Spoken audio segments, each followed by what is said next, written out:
Та багц хооронд вебсайтаар шилжихийг хүсвэл Unitel цэгийн мэн вебсайт руу ороод баруун дээд болонд байрлах нэвтрэх хэсэгт дарна. Тухайн хэсэгт утасны дугаар оруулснаа танд нэг удаа нэвтрэх хэрэгтэй 4 оронтой код мессежээр ирэх бөгөөд тухайн код оруулаад үргэлжлүүлэх товчийг давж нэвтрэнэ. Үүний дараа бүтээгдэхүүн цэсээс урьдчилсан төлбөрт үйлчилгээг сонгоод багц хооронд шилжих хэсэг дээр дарна.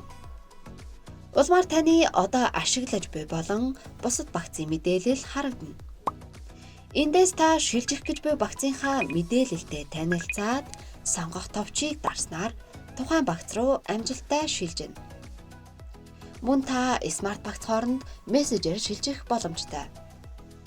Хэрвээ та смарт толк үйлчилгээ рүү шилжихийг хүсвэл 1441 дугаарт 1 эсвэл толк гэж бичин мессежээр илгээнэ.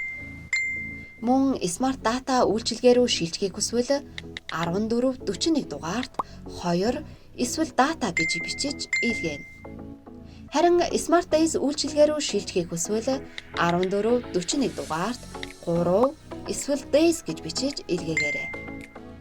Улмаар танд 1441 1104 дугаараас мессеж ирэх бөгөөд буцаагаад Y эсвэл Yes гэж бичиж хариу илгээснээр багц хооронд амжилттай шилжинэ.